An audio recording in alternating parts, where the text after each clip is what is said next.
When was the last time you were convicted? When you hear that word, you automatically assume that I'm talking about criminally, something to do with courts or jails. And that's not where I'm going with this at all. What I'm referring to is convicted, like that inner feeling that you did something wrong, you approached something incorrectly, you made a bad action. There was something in your spirit that was just wrong, and that it shouldn't have been done, or you shouldn't do it in the future. When was the last time you really felt that conviction? That's what I want to speak with you all today. Hello, everyone. Welcome back to the KimUnity Soulutions podcast, the only podcast that is inspiring leadership and humanity within and beyond the workplace. Again, it is so good to be with you again for another week. I am your host, Kim the SME. As always, I am only speaking from my experiences. So let's get into it. Convicted. When was the last time you felt convicted? Have you ever felt convicted? Have you ever been in a position to where you were about to do something, or you did something and said, that wasn't right. That wasn't right.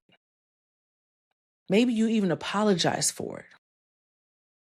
But here's the thing. Have you ever been convicted and conflicted? You know that it's wrong, but maybe did you do it again? Did you ignore that feeling? It's almost like discernment. I would say conviction is like a correction mechanism. It's when you pivot. But we can have that feeling and still decide to go in that wrong direction. Has that ever happened to you? Besides going by my definition, right? I did look it up. And so let me tell you what it says. Okay. Dictionary.com defines convicted as proven or declared guilty of an offense, especially after a legal trial, or impressed with a sense of guilt, a strong persuasion or belief. It's something that you feel on the inside that it's not right. Something is not right about this situation. Conviction is not guilt, though. Again, it is that pivoting point or that correction. This can be felt whether you're in the workplace or whether you're at home with your family and friends. In the workplace, it can be seen as a leader or a person in a managerial role who gives instruction, right? But then realizes that, oh, okay, that instruction was not in alignment with the company's values.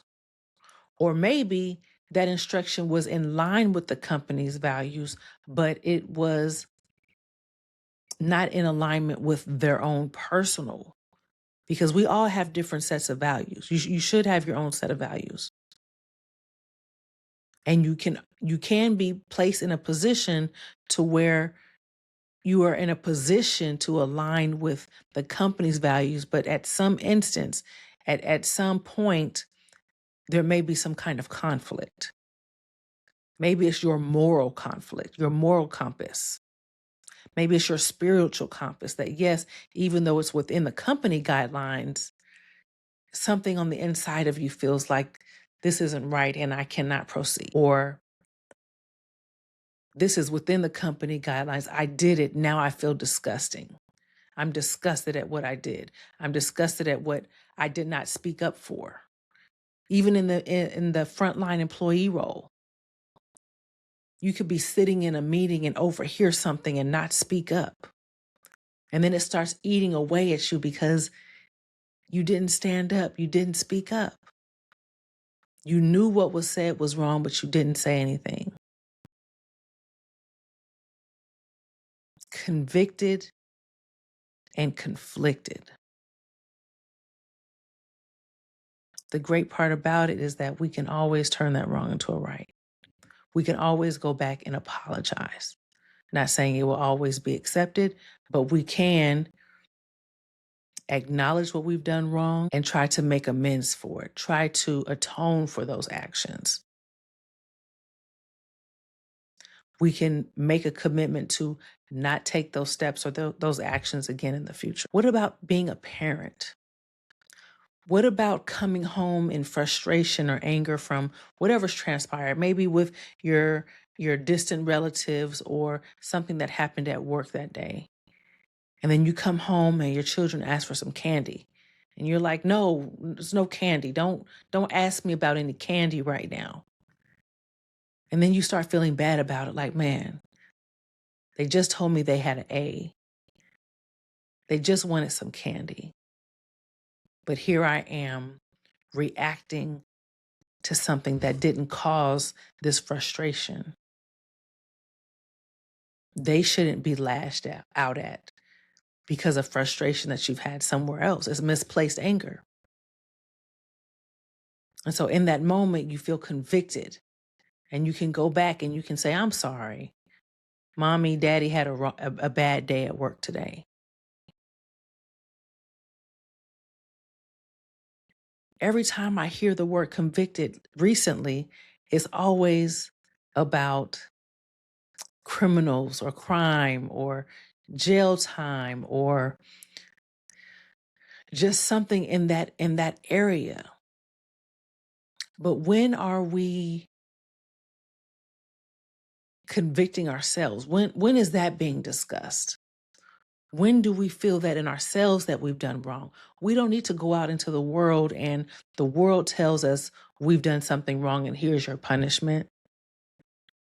How are we speaking to ourselves? Are we listening to ourselves? Are we listening to our spirit, our inner guide? This is just something I want you to pay attention to and to listen to, because we can correct ourselves before we go out and have to be corrected by somebody else. Have to be told that we did something wrong by someone else. You know what you did wasn't right. You know what you were about to do didn't feel good. Aren't you glad you turned around? Don't you wish you turned around? Don't you wish you would have listened to your inner guide before it escalated, before it went to a whole nother, exponential degree? Convicted. The great part about it is that being conflicted, I would say, is a good thing because we are aware of what's going on. We're paying attention. It is a pausing point. It is a space for us to really self-reflect and become self-aware and to really understand what we're doing and to pause. When we don't pause, when we proceed, that is when we are conflicted. When we know what's right, but we continue to do wrong. When you're on that borderline, that's the conflicting part. But once we stay in that conviction realm, we're in correcting mode. And that's okay. That's a great thing. I'm sure the people around you are appreciative. When was the last time you felt that conviction? It could be a person, it can be an organization, it could be a brand. Because we all know that speaking up or staying silent is as equally punishable as anything. We can be reprimanded either way by saying, "Oh, no, I can't do that." There's punishment behind that, even though it's within your moral compass, even if it's based on your principles and your ideals. I was reading an article and it is from Fast Company and it was talking about, so the title of it is How Brands Live Their Values with Authenticity. And it spoke about performative activism. What is performative activism? They define it as a public stances not grounded in the company's identity or history. Basically, when a company says, "Well, we're not going to support this," but that is not within their identity or their history. We do that as individuals. And this article states that that vulnerability fuels a destructive cycle we've now seen on repeat. And what is that cycle? I'll go through about what those stages are. The first stage is the spark, and it says a brand takes a stance on a politically charged issue. So something comes up politically. This is the example of a political issue. They take a stand on it, and then they are weaponized. So the opponents reframe it as an existential threat to their values. So whoever is against what that company is standing on, now those individuals or customers are now against that company because they have taken that stance. Then the next stage is mobilization. It says social media and political voices amplify calls for punishment. So that's when they start saying, boycott this company. We're seeing that in today. We've been seeing that. So the company has taken a stance on a political issue. Then they're being weaponized because people are saying they are against that company now for taking that stance. And now social media and the political voices and consumers, I will add, are now mobilizing against that company. Then it escalates. The boycotts or political retribution inflict material damage. We see that right now with Target. We've been seeing that for decades. And then after that is the inflection point. Now these companies are boxed in. The brand must pick its position, either fight, retreat, or silence. They are all costly choices. What are you going to do? Are you going to fight? Are you going to retreat? Or are you going to stay in silence? This article is talking about brands and organizations. I'm talking about you. What are you going to do? What have you been letting slide? What have you been in a cycle of that you know is wrong and needs to be corrected? Maybe it's something you've been doing, but now something's telling you, ooh, I shouldn't do that. Or it's just a new opportunity, something that had never presented itself. But because it's there, now you want in. What are you going to do? I want everyone that's listening to this message right now just to listen to your inner voice. Listen to that inner guide. It is there for a reason. There shouldn't be a debate because, in all honesty, you know what it is wrong. You know it's something that you should distance yourself from, or that you can speak up about, or that you can remove yourself from. When we are convicted, we should not be conflicted. I'm trying to think of the last time I was convicted. Okay. I have been convicted when I was going back and forth with a family member. They were irate, and I'm always in the calming space. I'm really trying to have a conversation. Like, what you're saying isn't even making sense. So I'm not in a combative, I'm really never in a combative mode. I'm a Capricorn. So it's like, I'm giving you facts. I'm giving you receipts. What are you really talking about right now?